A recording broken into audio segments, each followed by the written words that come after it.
people. I think So, we can start. So this is how we go about. Initially, Professor Gajanan will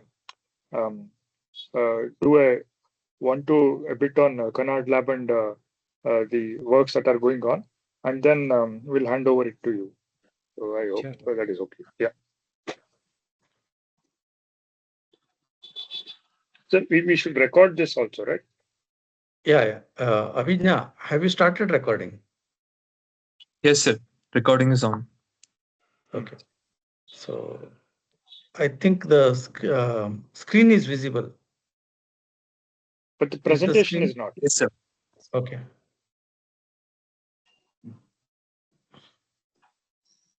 It's visible now, hopefully. Is the presentation visible? Yes, sir. Okay. So let's start then. Good evening, all of you who have gathered here. So this is the second talk on the celebration of International Year of Quantum. So we call this lecture series as Vijnāna Vedike, wherein the eminent persons who are working in the realm of quantum or quantum technology will be delivering lectures, which is not too much technical, but at the same time captures all the essence of the quantum and quantum technology. So this is our second lecture, as I said. Dr. Vinod is going to deliver the lecture. So we call ourselves as CANAD. CANAD stands for Quantum and Nano Devices Lab. The pronunciation, we would like to pronounce it as CANAD to honor the great sage of India. So we started 2 years back with a generous funding from the government of Karnataka through VGST and of course our PS University's internal research fund. We are self-sufficient now. We work on different aspects of quantum and nanotechnology. We are situated in Electronic City campus of PS University. Our main area is electrical and optical properties of the material. So from the theory perspective, Dr. Rahul takes care of our theory endeavor, wherein he is expert in non-Hermitian quantum systems, topological insulators, and disordered quantum system. Basically, we work on quantum condensed matter, so to say. From the experimental perspective, we are good in synthesizing quantum dots and making various sensors using quantum dot. We have already made a magnetic sensor wherein it can sense a very little change in the magnetic field. We have made an IR sensor using quantum dots arranged in a CMOS structure. And this IR sensor that we have made has an extended range. It can sense the IR from mid to far IR range. We also work on battery materials. We don't work on lithium ion batteries anymore. We work on aluminum based batteries. We were able to make a small experimental battery cell, and it has shown quite nice voltage response. We also work on photovoltaics and quantum random number generator. Rather, we have developed a true random number generator, and we are trying to see the quantum nature by going to low temperature.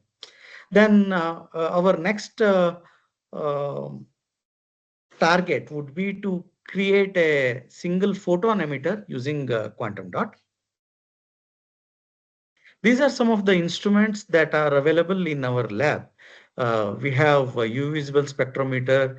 We have a spin coater to make thin films of quantum dots. And then we have key site impedance analyzer, which is kind of our workhorse. It can characterize all different type of electrical signals especially if the signal is frequency dependent. Then for battery materials, we have a chemical workstation wherein we can do charging, discharging, and cyclic voltammetry type of work. So this is as far as the uh, Kanad lab is concerned. So I'll call upon Dr. Rahul to introduce his good friend, Dr. Vinod.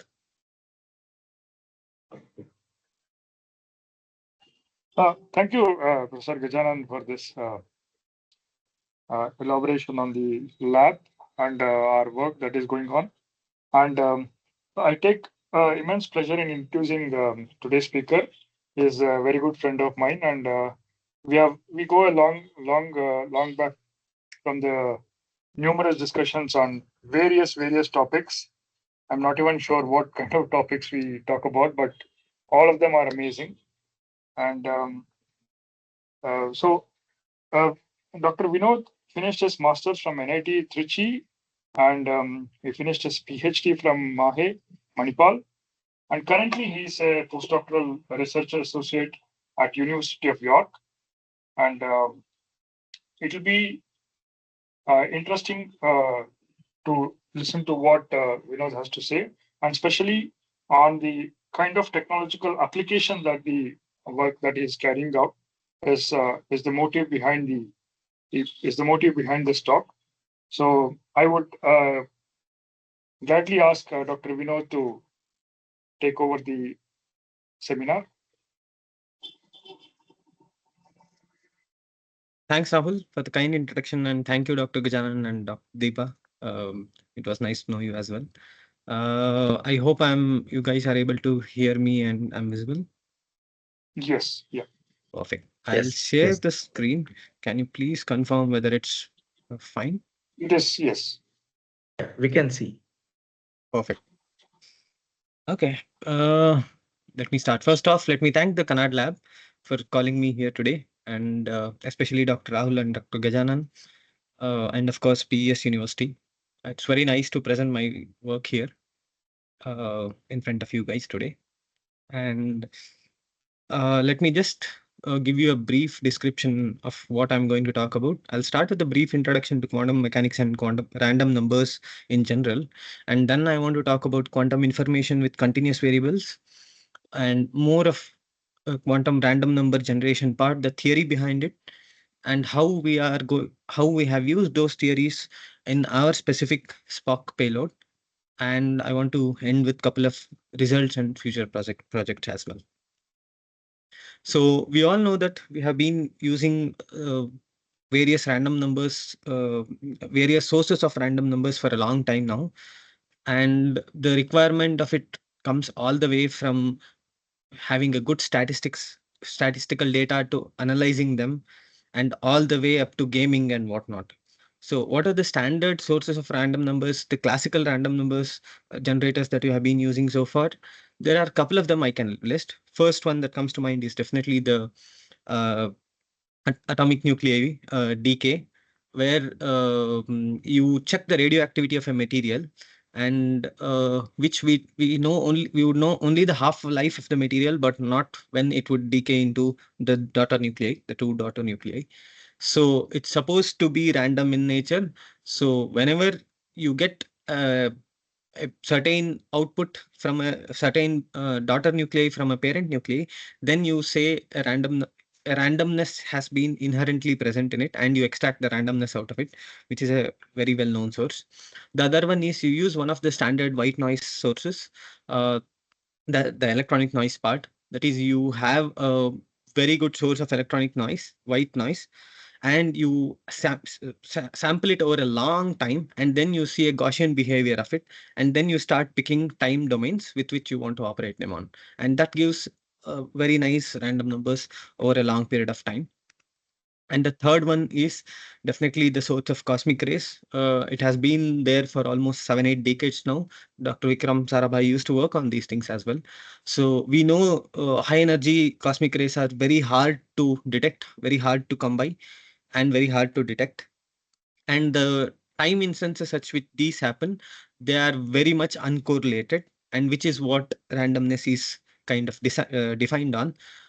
So you would want a very highly uncorrelated detection of the cosmic rays, and based on those detections, you can extract the randomness out of them.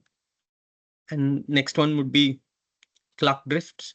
You can see the first clock has just the 2 limbs, the second clock has the 3 limbs, so which includes a second hand as well. So ideally, these 2 clocks over a long period of time there should be some drift between them. There should be some quantifiable finite drift between them. So you have such sets of clocks, and you can, in principle, extract randomness out of them. Not for the smaller time duration, but you will have to wait for a longer time duration. And usually it's the longer the better, because then the drift will be more random in nature. And next one that comes to mind is logistic map.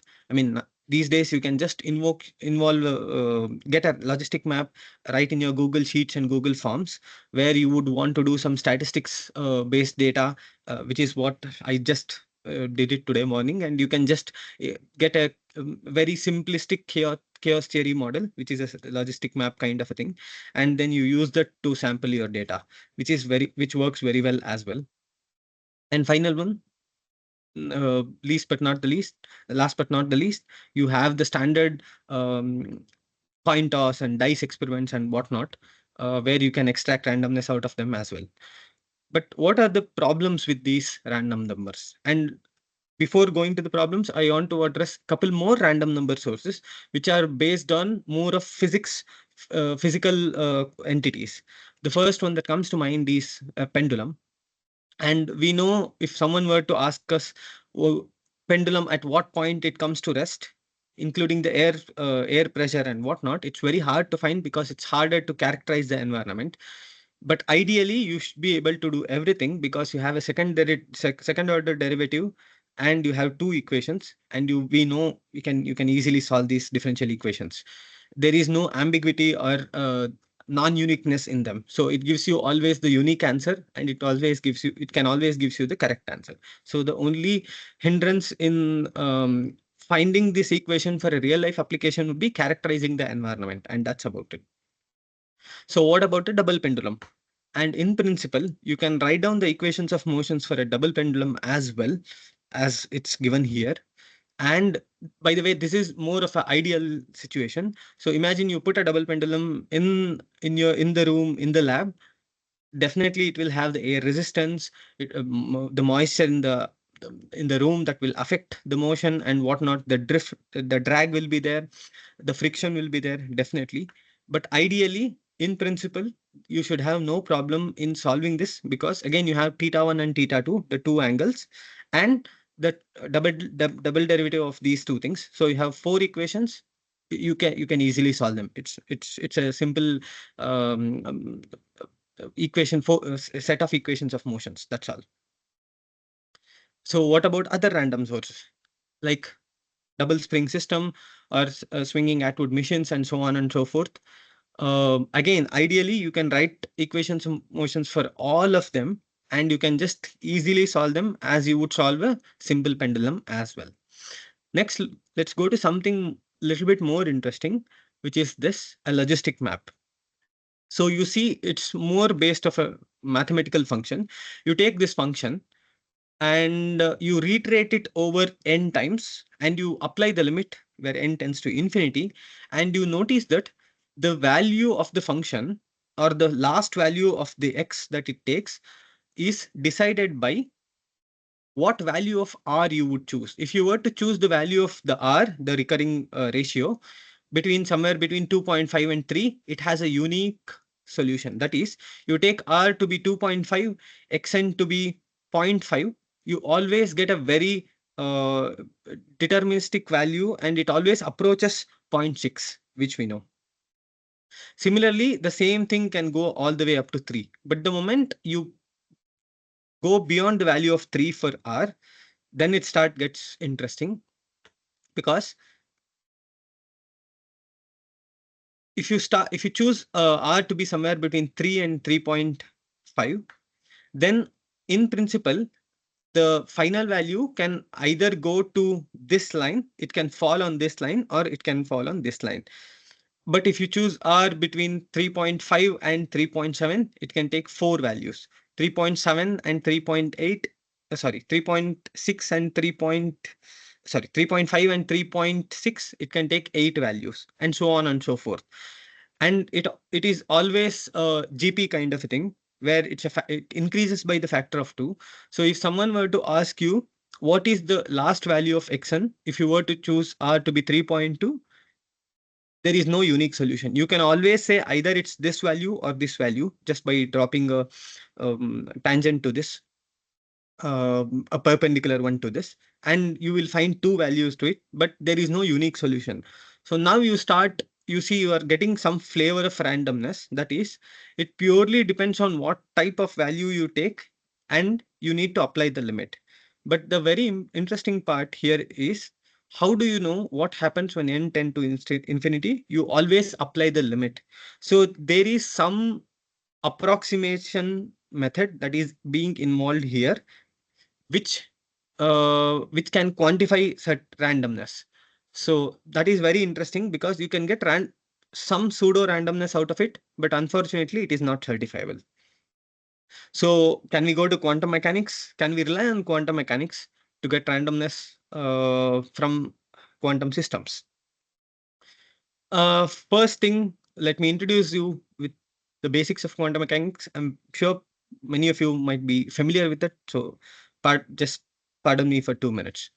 First thing, naturally, the superposition thing that's come to mind, where a property, a particle can have 2 values or 2 observables at the same time simultaneously, and here it can be polarization, it can be phase, it can be time bin, and whatnot. So you can think of polarization, this to be left circular and this to be right circular. It can in principle have a polarization which is a linear mixture of those two. And this is very, very, very distinct from classical ignorance, because it is not that we don't know about it, it just exists as a separate state, which is superposition of those two. And couple more of them, measurement. I'm going to talk about the superposition a bit more in the upcoming slides. We also know quantum systems, whenever you measure them, you disturb it. Because of the incompatibility between the observables, you would always disturb the system, and that you can use that as a source of security for many of the quantum communication protocols as well. And the third one, which is very important for my work, my talk today, which is the uncertainty principle. You have 2 observables, 2 different properties like position and momentum, energy and time, and so on and so forth, where what this says is, if you measure very precisely the position of a particle, then you cannot measure the momentum at the same time. And they are called conjugate observables. And again, there is no classical ignorance here. It's just you can't measure it. There is always some inherent uncertainty in the second measurement, in the second part of the measurement that you would do. And no cloning theorem, it says you can't copy an unknown quantum state. You can't photocopy an unknown quantum state, basically. And of course, impossibility to perfectly distinguish non-orthogonal state, which again comes from the second postulate, because whenever you would disturb, you would want to measure between 2 non-orthogonal polarizations or non-orthogonal phases of a pulse of a particle, you would inherently disturb by choosing the wrong basis. So you can't perfectly distinguish them. And the last one is entanglement, which I'm going to talk about it now. So before I go to superposition and detailed information of superposition and entanglement, we all know what this slide talks about. It's just the Young's double slit experiment, right? So you have a monochromatic light source which is incident on a single slit, and that is again incident on a double slit wall or double holed wall, and then you place a camera or a detector, and you see an interference pattern along on the wall. And there is a very nice theory behind it, which we all know. But what happens, instead of sending monochromatic light, you send one electron at a time or one photon at a time. So instead of sending a bunch of photons, I mean, we know that monochromatic light source is just nothing but a bunch of photons coming out of a laser or some such devices. But instead of this, imagine you have a special device, a special unit, wherein it gives out only one photon or one electron at a time. And you do this experiment for 10,000 photons or 10 million photons, you would still see a very nicely observed interference pattern on the screen or on the detector. This is purely because of the fact that we say the electron, it cannot distinguish between this path and this path. It takes both the paths, and that is what is superposition in principle. So let's have a nice thought experiment to map this superposition to some sort of randomness. Imagine you are sending a bunch of photons. Instead of electrons, you are sending one photon at a time. And this is a 50-50 beam splitter, 50-50 reflector. And this is a mirror, just a 100% reflector. Again, this is a 50-50 mirror. So what you would want to do is you send one photon at a time. And if someone were to ask you whether the photon takes path, the upper path or the lower path, or the reflected path or the transmitted path, where reflected would be this, the transmitted would be this, then what the superposition principle states is you cannot distinguish between the two, and you say it takes both the paths simultaneously at the same time. And this is very much opposite to what we think of classical classical particles, where the Newtonian physics tells us that a particle cannot occupy two places at the same time, which we all know. But something weird starts happening in quantum mechanics, and this would be the starting of that weirdness. So again, you put a 50-50 beam splitter, and you would always see a detector in, let's say, in the camera B or the detector B. Now what I want to do is I'm going to put two detectors. I'm going to call D1 and D2.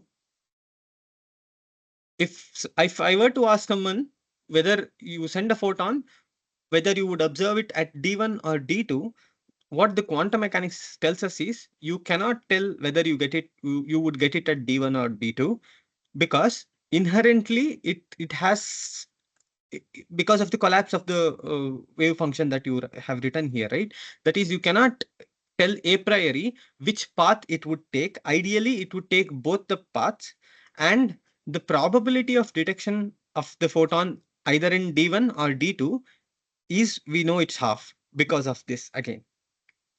And you see, we have a very trivial source of randomness here. So you send 10,000 photons or 10 million photons, and you associate this detector with logic 0, detect this detector with logic 1. And for 10,000 photons that have been incident on this beam splitter, you see that on some cases this will fire up, and on some cases this will fire up. And we can never tell which detector would fire up for the next photon. And one can in a very trivial sense, that is what the definition of the randomness is. So one can say it is a source of randomness, just the beam splitter, bunch of photons and two detectors.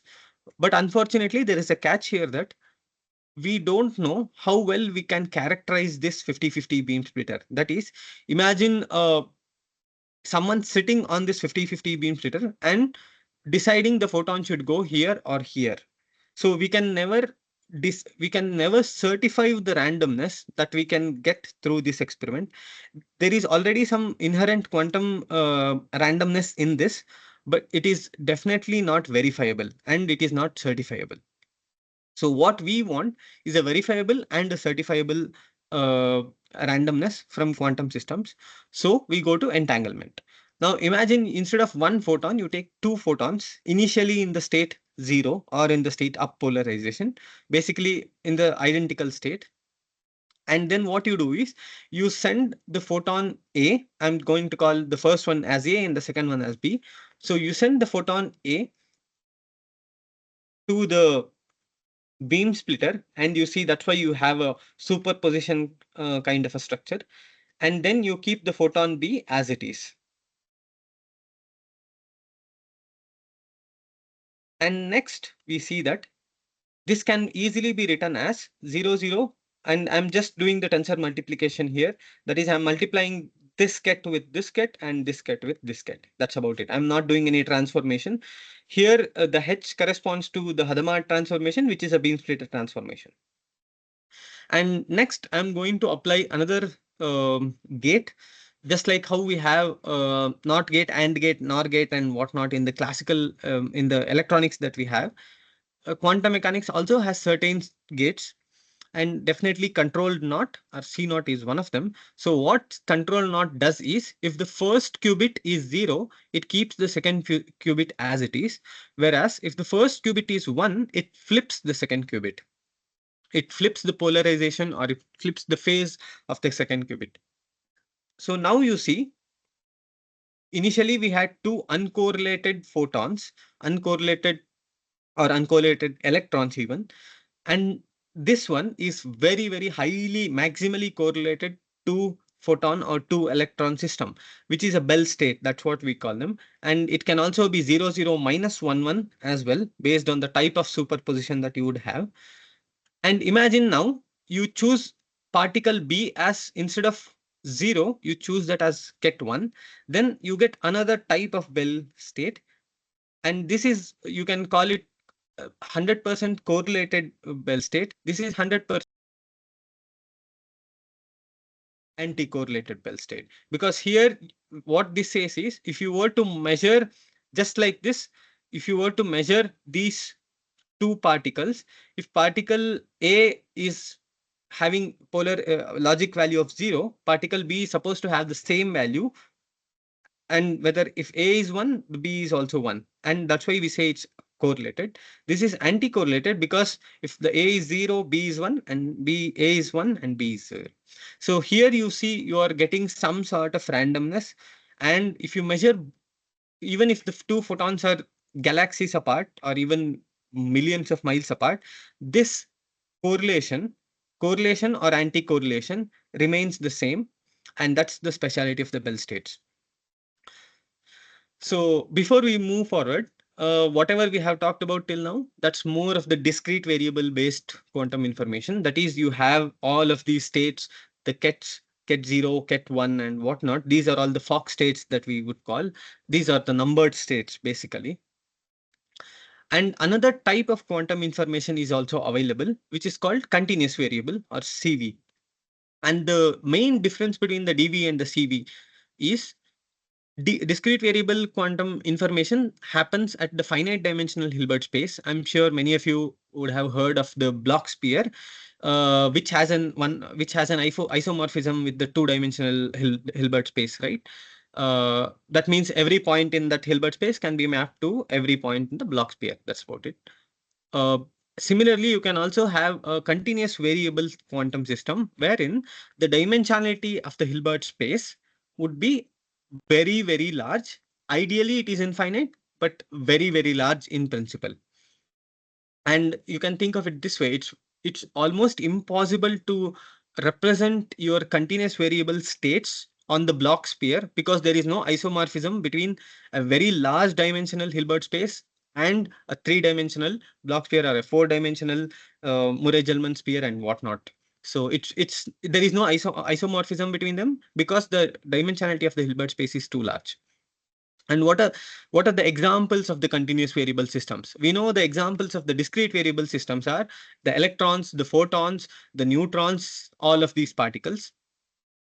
The emergence of the continuous variable quantum information started by quantizing the harmonic oscillator, which again most of us are familiar with, or you can also get it by quantizing modes of bosonic systems. That is, you have a laser which emits photons, but you don't want all the photons in the same modes. You would want them either in different temporal modes, different spatial modes. That gives rise to a special type of system which we call continuous variable systems. That's about it. And of course, atomic ensembles, Josephson junctions, Bose-Einstein condensates, and so on. So what is Gaussian quantum information? Gaussian quantum information is something that involves Gaussian states and Gaussian transformations. Gaussian states are those which are just like how we talked about FOX states, the ket 0 and the ket 1, where you would apply the ladder operator on the vacuum state, and you would get number of and you would get the numbered output, that is ket 1, ket 2, ket 3, and so on and so forth. And if you want to measure them, you would do the a dagger of it, and then you will get the again numbered states. The Gaussian states corresponds to the states that you get after you apply the Gaussian function on the vacuum state. And let me explain this a bit more with a figure when we talk about the coherent states. Gaussian transformations are those unitary transformations that takes Gaussian states to another set of Gaussian states. Just like in the previous example, we talked about the Hadamard gate here, which is a unitary transformation. Similarly, we have a couple of other unitary transformations, but specifically designed for Gaussian states, and those are Gaussian transformations. And this is where we talk about the coherent states. Imagine you, as I said, you apply a dagger on the vacuum state, and you would get ket 1, and if you apply a dagger square, you would get ket 2, and so on and so forth, which we all know the number of the ladder operators. And something interesting happens the moment you exponentiate these ladder operators. The moment you exponentiate it in this specific fashion, it gives rise to an operator called displacement operator. This is an operator similar to the position operator, the momentum operator, and so on and so forth that we have in the standard quantum mechanics. So this is a exponentiated this is an operator that involves exponentiation of these ladder operators with some weighted values. And you can write it as the superposition of position and momentum, but not necessarily, because this can be any value, and there is no, this decides what the output and what the variance of that output should be. So of course this can be written in this fashion, but not necessarily. So imagine you want to create a coherent state here, ket alpha I, as given here. So what you do is you prepare the displacement operator, that is you exponentiate the operator, and you apply that operator on the vacuum state. So that corresponds to a specific value of Q or X in this figure as given here, specific value of X, specific value of P. So if you were to draw a perpendicular to the axis, you would find the respective values of the quadrature operators that has been given, that has been used to encode the coherent state, that has been used to prepare the coherent state. And of course, the moment it passes through a channel, the coherentness of that would decrease, and you see there is some information loss because it's going from place A to place B, which is separated by some finite distance. And of course, the longer the distance, the more the information loss is naturally. And you can see that the VA, VB here, the quantifies the variance of this operator, variance of this coherent state, and variance of this coherent state. And you see this is much smaller than this. That means there is some photon loss along the way. And of course, these forms an over-complete basis, and the expectation value is something like this. And in fact, you would have seen this expression in couple of papers where they talk about BB84 protocol, and they use coherent state and they extract non-orthogonality from it. So imagine beta is minus alpha in this equation. So what you would get is exponential of minus 2 alpha square. And the moment you take alpha to be very small, this number becomes very large. And that shows that these two are non-orthogonal to each other. And that's about it. That's how you get polarization of H and 45 degrees by simply choosing alpha and minus alpha between in a protocol. So we talked about Gaussian states. So next question is, that's about it. Do continuous variable quantum information only talk about Gaussian states? Absolutely not. The Gaussian states are only a part of continuous variable quantum systems with stellar rank 0. Stellar rank is just a representation where there is something called Hasumi Q representation. Just like how we have Fox state representation for the discrete variable systems, there are various representations for the continuous variable systems. or just like how we have the block sphere representation for the qubit systems, we have different kind of representations for continuous variable systems, and one such representation is called Hasumi Q representation. So this stellar rank is directly correlated to the Hasumi Q value that you would get through the Hasumi Q representation. So there are Gaussian states, there are mixture of Gaussian states, and not to be confused with the cat states, because cat states comes here in the standard derivation of cat states would be ket alpha and bra minus alpha, right? And here it is a little bit different from cat states, and that's why they are non-Gaussian mixtures, they call. And of course, you see the squeeze states, thermal states, all of these sitting here along with coherent states. So we limit our arguments to only Gaussian states of these three specifically, but one can also use other types of non-Gaussian states for quantum information as well. And coming to our major result, QRNG, that is the quantum random number generation. So once now we have talked about randomness, we saw the randomness from classical various classical entities such as the clock drifts and the coin toss and the cosmic rays and whatnot and the logistic maps. And we notice that it is not truly quantum, it is not truly random number, it is not truly random in nature, because there is always a mathematical model or a set of equations that you can provide, which can, with some degree of efficiency, approximate what the output is going to be. And then we talked about random numbers from the superposition just by using a beam splitter, and how there is some sort of randomness involved in it, but it is not verifiable and it is not certifiable. Next, we talked about entanglement, and there is true randomness there. So what exactly is randomness? It's an apparent or an actual lack of pattern or predictability of events. And it can be apparent or it's actual. That's why in most of the classical random number sources, we extract some randomness and we assume that we cannot model the system perfectly. So there is some approximated method through which we extract a randomness. Whereas you come to quantum random number generators, there is actual lack of information that is available. So you cannot if the quantum mechanics is true, then it says you cannot predict the outcome of it. So there is a possibility of presence of the true uncertainty, which you can extract from quantum mechanics. And as I said before, randomness is required in various things. And PRNGs are, we talked about logistic maps. They have a very great use case, and they use certain computational complexity to extract high F speed and definitely cost-effective random numbers. And various physical random numbers, which we talked about as well, you can use them. But none of them offer something called information theoretic security, which is verifiable and certifiable, except for quantum random number generators.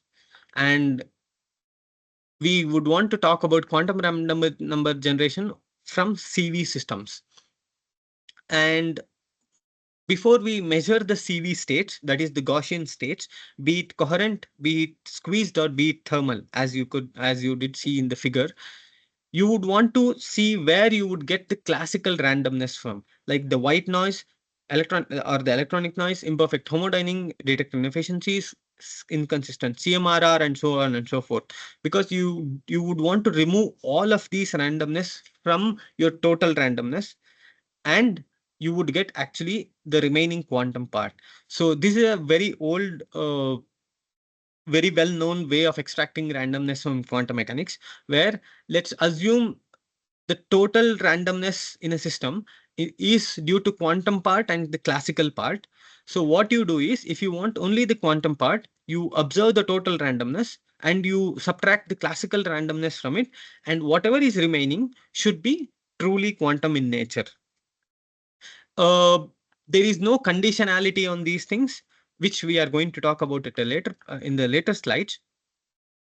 This is a very trivial way, very simple way to extract randomness from any quantum system, where you measure something and you include your detector inefficiency, your channel loss, and all of these things. You subtract the randomness that would potentially come from there, and whatever minimal is remaining, you assume it is your true quantum random numbers.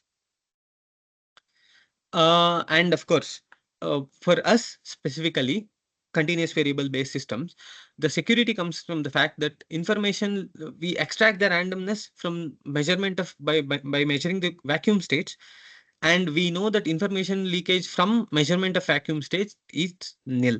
So ideally, an eavesdropper Eve would get no information by measuring vacuum states, as do Bob. So we want to extract those uncertainty which we extract from quadrature measurement of vacuum states. And it's very important that you would get this amount of randomness. Let's say this would be 1, this would be 0.5, so this would be again 0.5.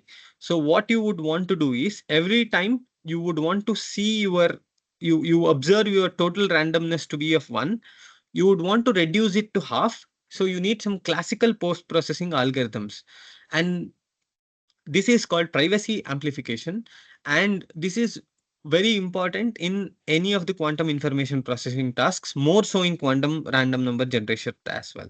So what are the standard ways in which you can potentially do the privacy amplification? So the simplistic way is the first one, the XOR, where imagine you have 10 bit strings, you extract randomness from 10 outputs of certain runs of a protocol, and you XOR the consecutive pairs basically. And what you would end up with is, you initially had 10 bits worth of randomness, and then you would have only 5 bits worth of randomness because you have XORed them. And XOR is a gate which is 2 input, 1 output gate. So you would get only 5 bits of randomness. So going by this example, if you had this to be 1, this to be 0.5, and this has to be 0.5, so which you can easily achieve through this XOR. It's very efficient way of doing it, doesn't take too much of time. The time it's required is order of n. Of course, there is some log n involved as well, but it's pretty efficient. But unfortunately, the quantum side information leakage in this seems to be very high. So people rely on other two types of randomness extractors, called one is Trevisan, the other one is Topliss. Trevisan involves using the same function or similar functions successive amount of times, based conditioned on specific outputs.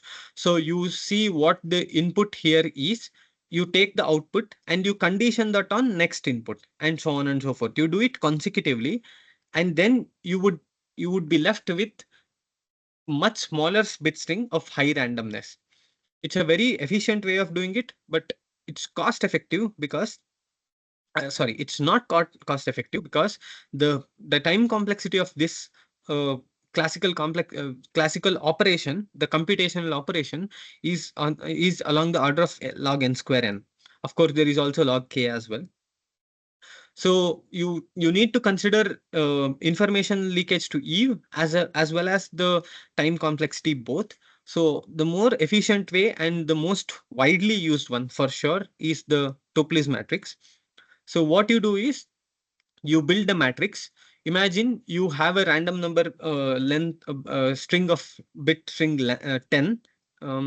That would be your column matrix. So you multiply that column matrix with this 10 by 5 matrix, and what you would be ending up with is just 1 over 5 column matrix. So essentially, you have brought down your randomness from 10 bits to 5 bits by this standard matrix multiplication. So how do you construct this matrix? Of course, that requires something called initial random seed, which you can use the output from the initial run of the experiment. So this may not be most efficient in terms of information leakage to Eve, but it's very easy to implement it, and people have been optimizing it for a long time. So that's what we have used as well. Coming back to the last part of the talk, where we would want to talk about the SPOQ. That is, this SPOQ is called Satellite Platform for Optical Quantum Communication. This involves two things. One is a CB payload, as given here. The other one is a receiver. A receiver is on the ground, of course. And sorry, yeah. This is a CV payload, and it has a laser optics part, and I'm going to show you a photo of it at a later point of time. And this can do two things. One is it can generate light, modulate it in amplitude and phase quadratures, and beam it down all the way to Earth, which is, we are putting it in LEO, low Earth orbit, which is effectively 650, 700 kilometers. So this is a channel of 700 kilometers of free space. And on the ground, you have a big telescope through which you collect the data, you put it to a homodyne detector, which again we are going to talk about, and you observe the output of this. And within the payload itself, we also have a quantum random number generation unit, which yeah, you can see here, it's a homodyne just with two detectors and a transimpedance amplifier, and a differentiator and a transimpedance amplifier. I am going to talk about more about this with a figure as well. So our idea is, along with QKD, downlink based quantum CV QKD, we also want to perform CV QRNG as well. So these are the details of our payload. It's a payload that operates at 1550 nanometer, 1550.12 nanometer, and we are operating at the megahertz level, 2 megahertz, and our pulse width is couple of nanoseconds, 5 nanoseconds or something like that, 4 nanoseconds, I believe. And the dynamic range of the detectors, by the way, when I say detectors, I'm not talking about this part now. I'm only talking about the this part, that is the detector which is here. The dynamic range of the detector is about 72 dB, which is pretty good. That means it can effectively check for up to 10 power minus 6 watts of the laser power, which is good enough. In fact, even 10 power minus 7, I'll say. And the CMRR is 32 dB, which is good enough. Quantum to classical noise ratio is also decent. But there are certain very important assumptions that we need to make before we go ahead with the maths part. First part is, of course, we assume the truthfulness of quantum mechanics. And second one, homodyne detection of single mode. At some point, I was mentioning about the multi-mode system.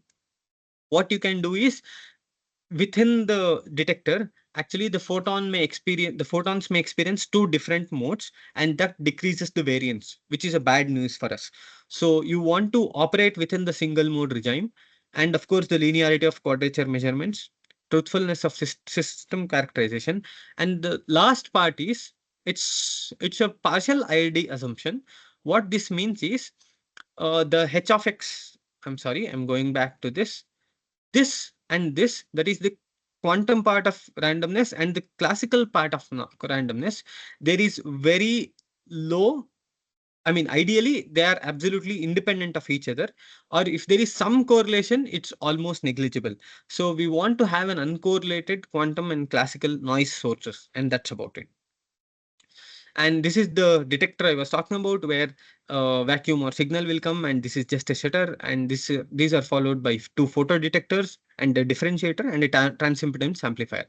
So what we are measuring is actually just the quadrature measurement of the vacuum state. Ideally, we are not sending anything, but still you are measuring some outputs that may come from the imperfect of the homodyne, the electronic noise, and whatnot. Bear with me for a couple more minutes. We are going to see some maths behind what happens here. So the length of extractable randomness in any protocol is given by something like this, where n is the number of samples that you would have. It's usually very large. We are operating at megahertz. And even if we run it for 1 second, ideally we would get 10 power 6 data bits of data. And even if we run it for 100 seconds, we would get 10 power 8 bits of data. So that would be the sample size. And this is a very special type of entropy called conditional min entropy. The earlier entropy that we saw was just the Shannon entropy. This is a conditional min entropy because you are conditioning it on an eavesdropper. That is the side information that's leaked to her. And the last one is, of course, the security parameter, which comes from the classical post-processing of Topli's matrix and hashing and whatnot, which we talked about. I'll quickly sweep through what happens behind this. So you can think of quadrature Q, whether it is position or momentum quadrature, to be measured something like this. You define the quadrature as something like this, with G as the gain given here, and XA is the outcome of the quadrature, and N is the quadrature that corresponds to all the classical noises. And the probability distribution of such output can be written as something here, where this G is just a Gaussian function. As you can see, this is how the Gaussian functions are defined actually, with mean mu and variance being gamma square. I'm sorry. And what we would want is, this is a continuously varying system. The X, this is a ideally we would have a continuously varying system, but in principle there is nothing that you can measure continuously. So you always discretize it by some analog to digital conversion, the ADC part. And the moment you do that, you are discretizing your phase space. You are not accessing all the potential points, but you are accessing only certain J points out of this capital X. So the capital X becomes over bar, X over bar. So your sample size are reducing over the time. And if you include an eavesdropper Eve given by here, who tries to correlate her state with the state that goes to homodyne, then you need to, then the total subsystem, the total system can be written as something like this, with Eve's state given here. And if you were to measure the normal min entropy, not the conditional min, just the normal min entropy of these states, just the Alice states, not the Eve states. Basically, you want to trace out Eve. You would get the normal min entropy to be just a function of the variance of the Gaussian variable that you would have. But what we want is actually the conditional min entropy. And we can have a collective state given like this. Again, this is of Eve based on K. The difference between this equation and this equation is that this is unconditioned on the outcome. This is conditioned on the kth outcome. That's about it. And there are a couple of ways to quantify randomness based on single shot measurement, which you can define it something like this, which is very similar to the equation that we saw earlier as well. But what we ideally want is this conditional min entropy. And it's very easy to see that the moment you see the Alice system and Eve system are uncorrelated, it just reduces to minus logarithmic of the maximum probability, which is the classical min entropy. There is nothing quantum here. So you see what is the mostly occurring output, and you take the negative logarithm, and you would get the classical min entropy of it. Thus, the final min entropy can be written as, now I'm including along with Eve the ADC noise as well, which is given here. So I can quantify this something like this, where again, instead of the n remains the same, the length of the Rocky, delta x or x is the probability distribution of variable x. Again, G prime is a function of the gain, G, which we have already defined, and JF is just the cardinality of the digitization noise. So you can think of this whole term coming just from the ADC noise. That's about it. And I want to present our results, the initial results here. So what you see is, you find the total signal, you find the classical first part of it due to imperfect homodyning, and you would also want to quantify the electronic noise, so that you can find the total quantum to be somewhere, sorry, so the difference between these two. So what we have written it here is, if the total entropy is something like this, then the classical counterpart should be this for the 16-bit ADC. For the 12-bit ADC, it would be something like this. And you see, there is always, you subtract the second one, B from A, you always have a net positive randomness. That means you can extract some positive randomness from these results. And these are the probability distributions of the short noise and the electronic noise. You see, this is for the 12-bit and this is for the 16-bit, the smaller one of this in the short noise graph. And it's a very nice Gaussian curve. A bit for the one in orange, this is because the temperature is varying too much. So there is some loss of Gaussianity in this, whereas in these two, there is no loss of Gaussianity. And even the same thing goes for electronic noise as well. There is some variation from, there is some depletion from Gaussianity, but it still very much looks like a Gaussian in nature. And what we have done is, now we have calculated the min entropy for classical part, for the quantum part. So you see the dark one is for classical, the remaining is for quantum, and this is for 16-bit, this is for 12-bit, and so on and so forth. We have done it for normal entropy and min entropy, and we have done it for 3 different cases, which are given here, 3 different cases, and couple of references are given here. We also wanted to see how it fares with the classical statistical based tests like the NIST test and whatnot. There are a couple of them which you can do and find those p values. The p values tells you if the p values are greater than this accepted value, then you say this has passed the statistical test.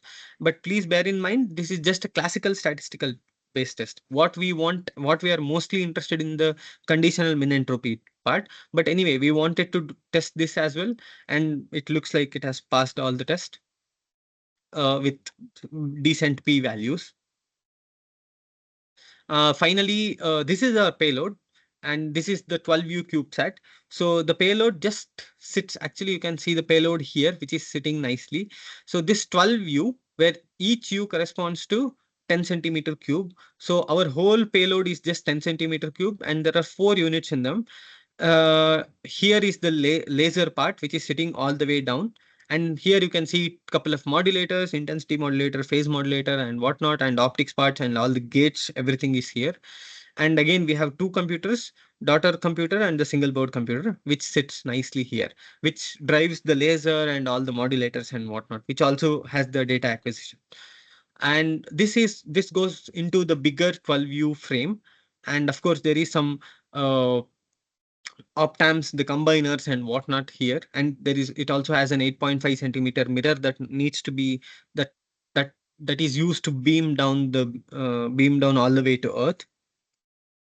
So that's our CubeSat model, and we are building the one only on the left. On the one on the right, we don't have to do that; it's already existing. So we just need to fit our payload on the right, on the CubeSat. That's about it.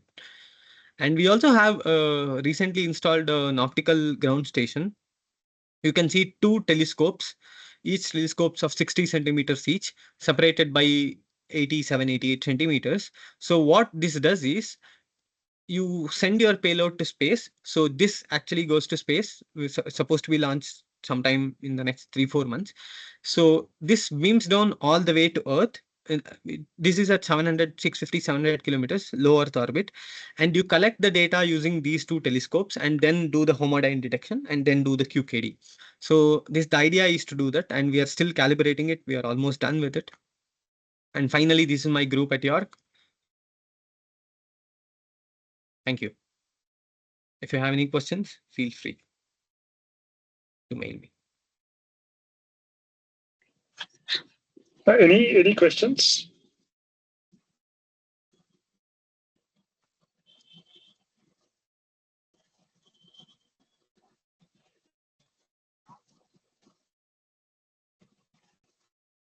Sorry.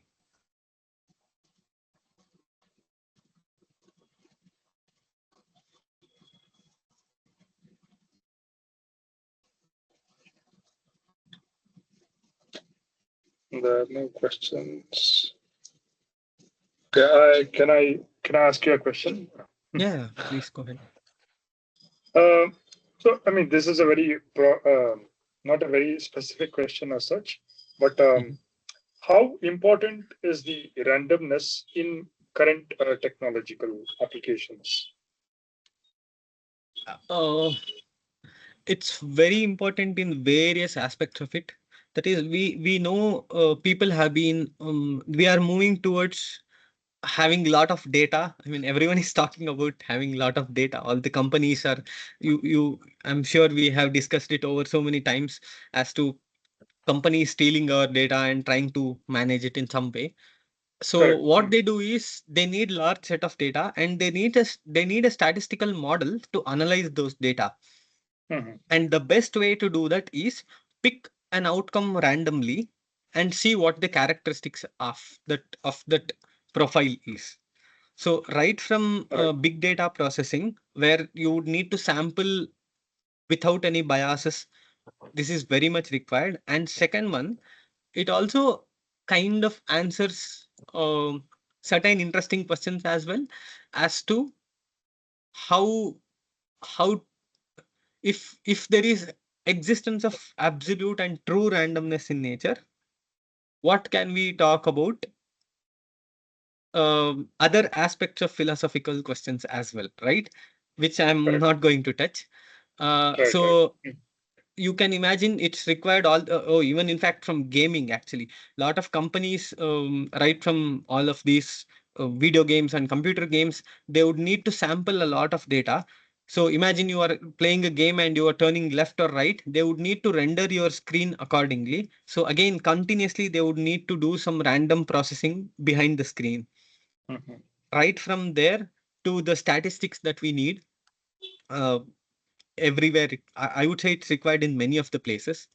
And Correct. especially when we talk about quantum communication and quantum computing, you need randomness for certain tasks. That is, you want to, let's say you want to operate a, you want to perform a quantum communication protocol. Inherently you would depend on you would depend on randomness for making your measurements absolutely unbiased. And one of the ways to do that is you assume the person who is measuring it has free will. Nobody's kind of influencing that person, so he randomly picks an X or Z basis of measurement, in a sense I'm talking about. So imagine you have a quantum random number generators, you don't even need to assume that. So it also helps in communication as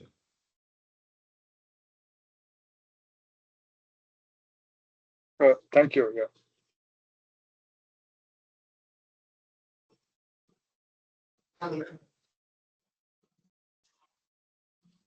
Uh, While looking at the randomness, Yeah. usually the photon-based random number generator, like the uh, if you are using light or Uh-huh. photon, then the photon-based random number generators, uh, usually what I see is that they rely on the photon arrival time. Mhm. So, are there any way other than the photon arrival time, which is pretty random?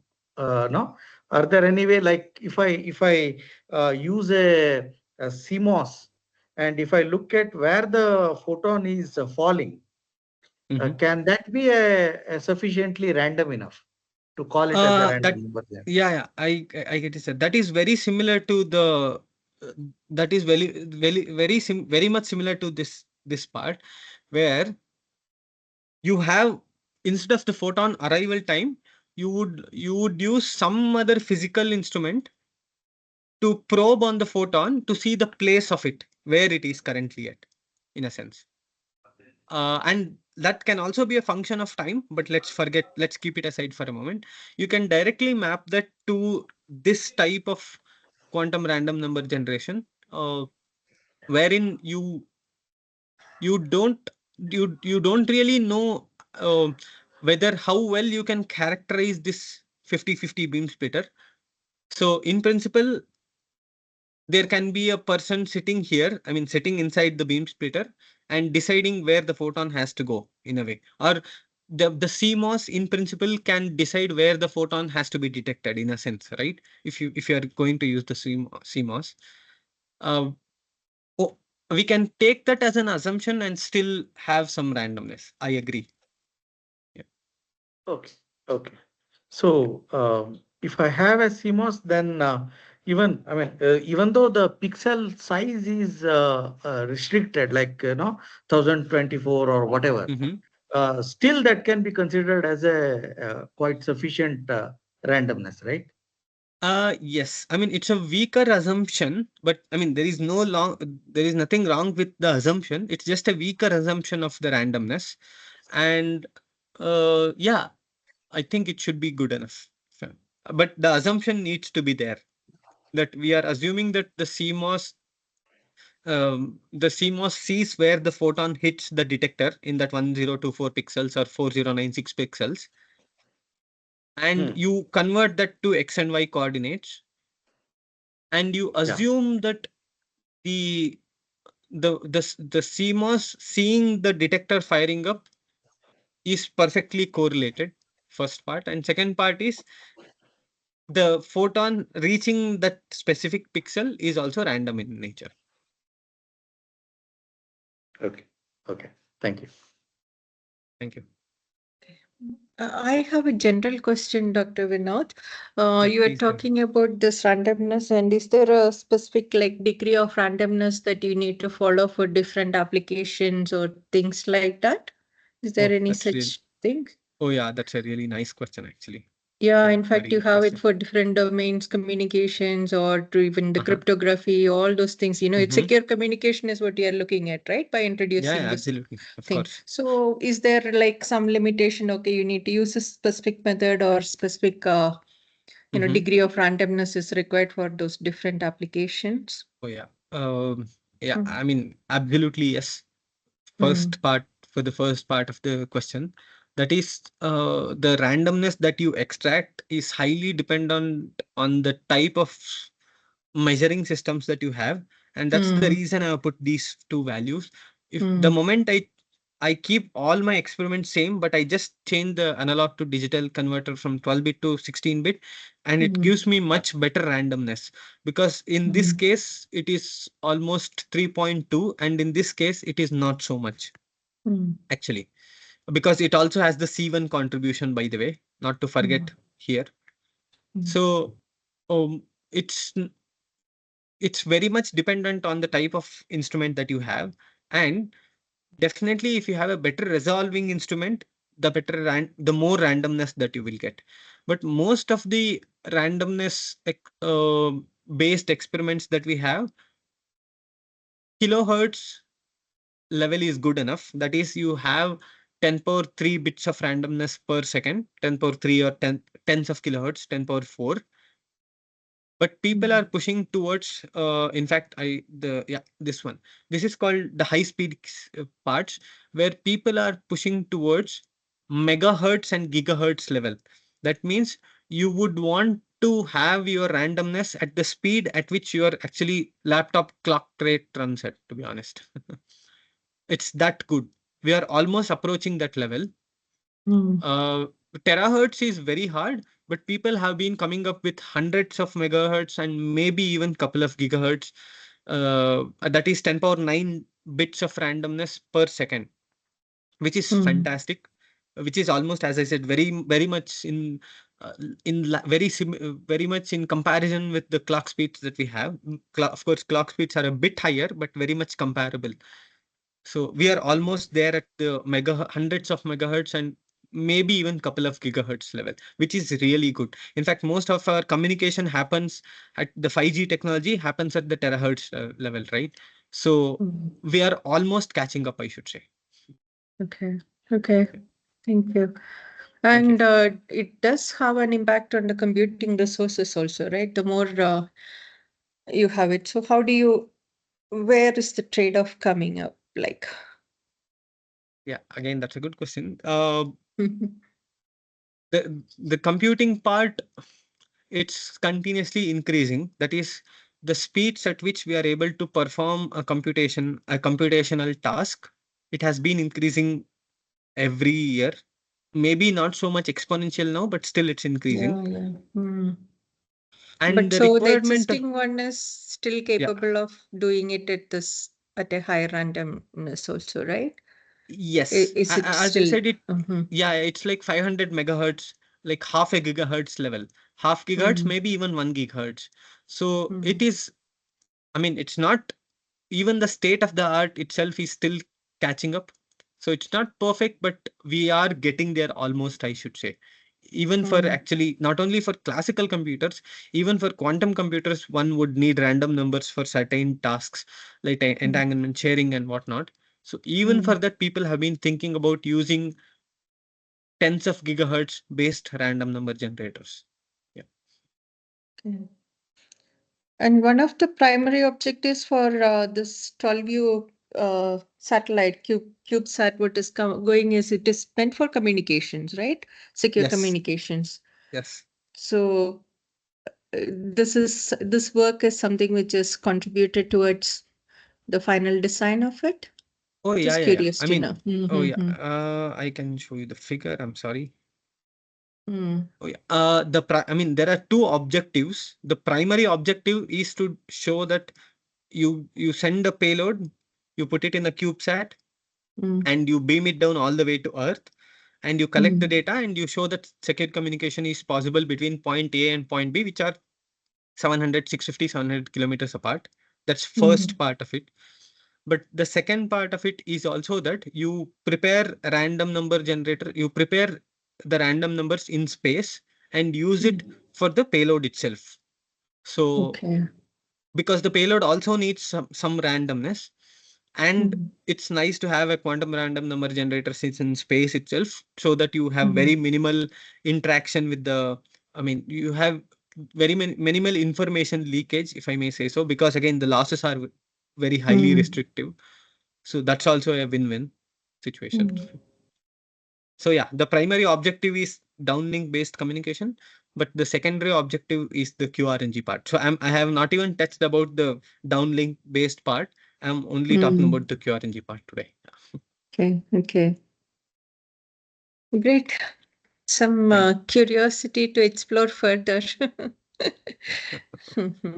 Thank you so much. It was a Thank you. wonderful session. It was my pleasure. Thank you.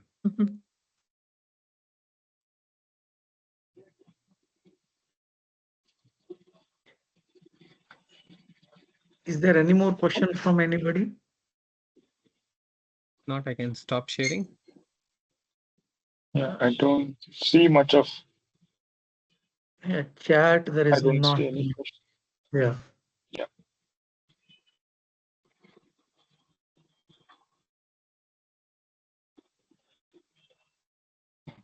So if no further questions, then I think we should thank the speaker. Excuse me, sir. I Yeah, have yeah. one question. Yeah, please So, go ahead. is there Identify yourself, any please. application? Myself, Hello. Nilanjana Ghosh. Hello. Yeah, hi. Yeah. Go ahead. Sir, is there any application in supercapacitors? Sorry? Supercapacitors. In supercapacitors. Yes, sir.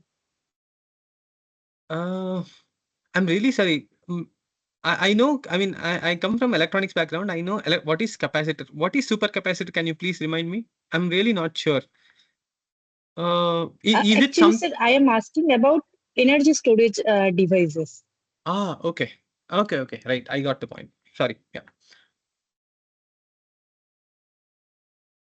For supercapacitor, I mean, generally for energy storage devices, I mean, actually during one of the examples that I gave, I talked about Josephson junctions, which is actually not an energy storage device, but which can actually have a potential on its own, right? We know that's how the Josephson junctions work. So in principle, you can use those storage units actually as a resource to build your randomness, actually, rather than use your randomness for your supercapacitors. I would say you can use those, in principle, you can use those energy barriers that you would have, the p and np junctions and whatnot. It's very hard to do that. It's much like before the talk, we were also talking with Dr. Gajanan how we can use quantum dots as a resource for quantum random number generators, right? So similarly, you can also have quantum random numbers based on Josephson junction or some such type of storage devices. But probably not the other way around. Again, I'm not an expert on this, so I would say take it with a pinch of salt.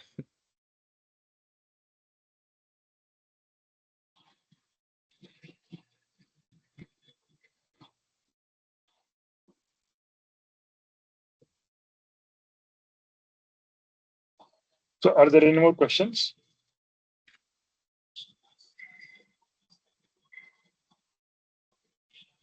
Okay, so if there are none, then I would like to thank Dr. Vinod for this nice talk.